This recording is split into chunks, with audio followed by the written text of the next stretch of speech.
Hello, എല്ലാ കേഡ്രാമ ആരാധകർക്കും സ്വാഗതം. നിങ്ങൾ കാത്തിരുന്ന ആ ഒരു വാർത്തയുമായാണ് ഞാൻ വന്നിരിക്കുന്നത്. നമ്മൾ സംസാരിക്കാൻ പോകുന്നത് വരാനിരിക്കുന്ന ഒരു ഗംഭീര പരമ്പരയെക്കുറിച്ചാണ്. പേര് ജീനി മേക്ക് എ വിഷ്. അപ്പോ ഞാൻ നിങ്ങളോടൊരു ചോദ്യം ചോദിക്കട്ടെ. നിങ്ങൾക്ക് ലോകത്ത് എന്തും ആഗ്രഹിക്കാൻ ഒരു അവസരം കിട്ടിയാൽ നിങ്ങൾ എന്തായിരിക്കും ചോദിക്കുക? ശരിക്കൊന്ന് ആലോചിച്ചു നോക്കൂ. കാരണം ഈ ഒരു ചോദ്യത്തിലാണ് നമ്മൾ സംസാരിക്കാൻ പോകുന്ന ഈ സീരീസിന്റെ മുഴുവൻ കഥയും ഒളിഞ്ഞിരിക്കുന്നത്. അതെ, ഒരൊറ്റ ആഗ്രഹം, അത് മതി എല്ലാം മാറ്റിമറിക്കാൻ. അതാണ് ഈ കഥയുടെയും കാതൽ. നമുക്ക് കൂടുതൽ വിവരങ്ങളിലേക്ക് കടക്കാം. കഥയുടെ തുടക്കം തന്നെ ഭയങ്കര രസകരമാണ്.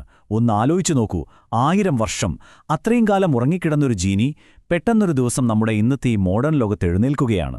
പുള്ളി ഭയങ്കര പവർഫുള്ളൊക്കെയാണ്, പക്ഷെ ചുറ്റും കാണുന്നതൊന്നും പുള്ളിക്ക് മനസ്സിലാവുന്നില്ല. അങ്ങനെ കൺഫ്യൂഷൻ അടിച്ചിരിക്കുമ്പോഴാണ് വിധി അയാളെ ഒരാളുടെ മുന്നിലെത്തിക്കുന്നത്.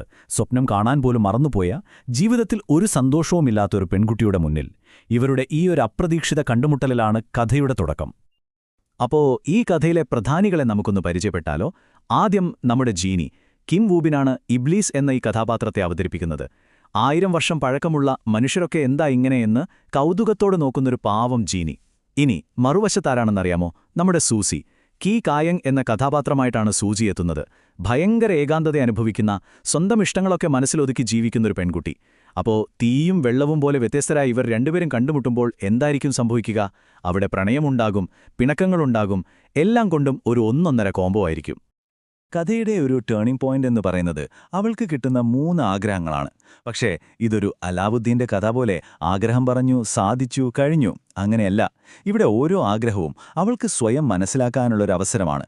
അവൾക്ക് നഷ്ടപ്പെട്ടുപോയ സ്വപ്നങ്ങളെക്കുറിച്ച്, അവൾ ശരിക്കും ആരാണെന്നതിനെക്കുറിച്ചൊക്കെയുള്ള തിരിച്ചറിവുകൾ. ഈ ആഗ്രഹങ്ങളിലൂടെയാണ് അവരുടെ ബന്ധവും വളരുന്നത്. ശരിക്കും പറഞ്ഞാൽ വികാരങ്ങളുടെയും ചിലപ്പോൾ കുറച്ച് സങ്കടങ്ങളുടെയും ഒക്കെ ഒരു റോളർ കോസ്റ്റർ റൈഡ് തന്നെയായിരിക്കും ഇത്. അപ്പോ കഥയൊക്കെ കൊള്ളാം, പക്ഷേ ഈ ഷോ കാണാൻ നമ്മളെല്ലാവരെയും പ്രേരിപ്പിക്കുന്ന ഏറ്റവും വലിയൊരു സംഭവം എന്താണെന്നറിയാമോ? നമുക്കതിലേക്ക് വരാം. അതെ, മറ്റാരുമല്ല, നമ്മുടെ കിം വൂബിനും സൂസിയുമാണ് പ്രധാന വേഷങ്ങളിലെത്തുന്നത്. കിം വൂബിൻ നമ്മുടെ ജീനിയായ ഇബ്ലിസ് ആകുമ്പോൾ സൂസി കിം കായങ്ങായും വരുന്നു. ഈ രണ്ടുപേരുകൾ ഒരുമിച്ചു കേൾക്കുമ്പോൾ തന്നെ കേഗ്രാമ ഫാൻസിന്റെ മനസ്സിൽ ഒരു ലഡ്ഡു പൊട്ടിയില്ലേ? ഇതാണ് ഹൈലൈറ്റ്.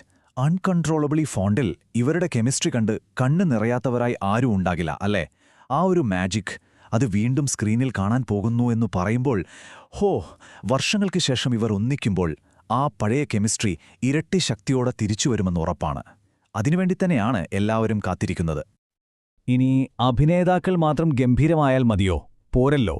ഒരു സിനിമയുടെയോ സീരീസിന്റെയോ വിജയമെന്ന് പറയുന്നത് അതിന്റെ ക്യാപ്റ്റൻ ആരാണെന്നതിനെ ആശ്രയിച്ചിരിക്കും. ഇവിടെ അണിയറയിലുള്ളവരും ചില്ലറക്കാരല്ല.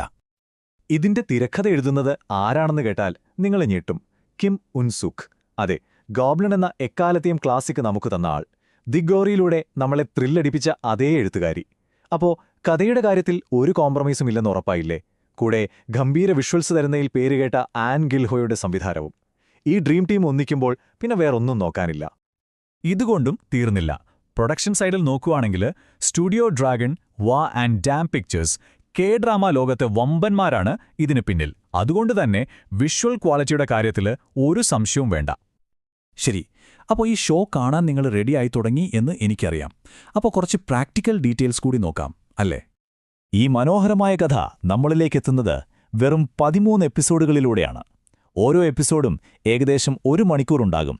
അതായത് 13 മണിക്കൂർ നീളുന്ന ഒരു മാന്ത്രിക ലോകത്തേക്കുള്ള യാത്ര. ഇനി ഏറ്റവും പ്രധാനപ്പെട്ട കാര്യം, എവിടെ കാണാം? പ്രൊഡക്ഷൻ സ്റ്റുഡിയോ ഡ്രാഗൺ ആണെന്ന് നമ്മൾ പറഞ്ഞു. പ്രീമിയർ ഡേറ്റ് കുറിച്ച് വെച്ചോളൂ, 2025 ഒക്ടോബർ 3. എവിടെ കാണുമെന്നല്ലേ? മറ്റെവിടെയുമല്ല, നമ്മുടെ സ്വന്തം നെറ്റ്ഫ്ലിക്സിൽ മാത്രം. അപ്പോൾ കാലണ്ടറിലൊക്കെ ഒന്ന് മാർക്ക് ചെയ്ത് വെച്ചേക്ക്. കിം വൂബിനും സൂസിയും മാത്രമല്ലട്ടോ ഈ ഷോയുടെ ആകർഷണം. കഥയ്ക്ക് കൂടുതൽ ഡെപ്ത് കൊടുക്കാൻ ഒരു കിഡിലൻ സപ്പോർട്ടിംഗ് കാസ്റ്റ് തന്നെയുണ്ട്. ഇബ്ലീസിന്റെ സഹോദരനായി വരുന്ന ഒരു ഏഞ്ചൽ ഓഫ് ഡെത്ത്, പിന്നെ കരിമ്പുലിയായി മാറാൻ പറ്റുന്നൊരു അസിസ്റ്റന്റ്, നമ്മുടെ നായികയുടെ ഒരേയൊരു കൂട്ടുകാരി. അങ്ങനെ ഒരുപാട് രസകരമായ കഥാപാത്രങ്ങൾ ഈ കഥയിലുണ്ട്. ഇവരൊക്കെ കൂടിച്ചേരുമ്പോൾ കഥ കുറച്ചുകൂടി കളറാകും. അപ്പോൾ നമ്മൾ ഏകദേശം എല്ലാ കാര്യങ്ങളും പറഞ്ഞു കഴിഞ്ഞു. ഇനി അവസാനിപ്പിക്കുന്നതിന് മുൻപ് ഈ ഷോ എന്തുകൊണ്ടാണ് നിങ്ങൾ തീർച്ചയായും കാണേണ്ടത് എന്ന് ഒന്നുകൂടി ഓർമ്മിപ്പിക്കട്ടെ. നമ്മൾ തുടങ്ങിയ ആ ചോദ്യത്തിലേക്ക് തന്നെ തിരിച്ചു പോകാം. നിങ്ങൾ ഗോബ്ലിൻ അല്ലെങ്കിൽ hotel del Luna, my love from the star പോലുള്ള ഫാന്റസി റൊമാന്റിക് ഡ്രാമകളുടെ ആരാധകനാണോ? എങ്കിൽ പിന്നെ രണ്ടാമതൊന്ന് ആലോചിക്കേണ്ട. ജീനെ മേക്ക് എ വിഷ് നിങ്ങളുടെ ഫേവറിറ്റ് ലിസ്റ്റിൽ ഉറപ്പായും ഇടം പിടിക്കും, അത് ഗ്യാരണ്ടി. അവസാനമായി, ഈ ഷോ കണ്ടുകഴിയുമ്പോൾ ഒരുപക്ഷെ നിങ്ങളുടെ മനസ്സിലും ഈ ഒരു ചോദ്യം വരും. ഞാനത് നിങ്ങൾക്കായി ഇവിടെ വിട്ടുതരികയാണ്. ശരിക്കും ഒരൊറ്റ ആഗ്രഹം സാധിക്കാൻ അവസരം കിട്ടിയാൽ നിങ്ങളുടെ ഹൃദയം ആത്മാർത്ഥമായി എന്തായിരിക്കും ചോദിക്കുക? അപ്പോൾ ഈ എന്ത് ചെയ്യണമെന്ന് ഞാൻ പ്രത്യേകം പറയണ്ടല്ലോ. ഉടനെ തന്നെ നിങ്ങളുടെ നെറ്റ്ഫ്ലിക്സ് എടുക്കുക, സെർച്ച് ബാറിൽ ജീനി മേക്ക് എ വിഷ് എന്ന് ടൈപ്പ് ചെയ്ത് നിങ്ങളുടെ വാച്ച് ലിസ്റ്റിലേക്ക് ആഡ് ചെയ്യുക. എന്നിട്ട് നമുക്ക് ഒരുമിച്ച് കാത്തിരിക്കാം ഒക്ടോബർ 3 ആ മാന്ത്രിക ലോകത്തേക്ക് പോകാൻ.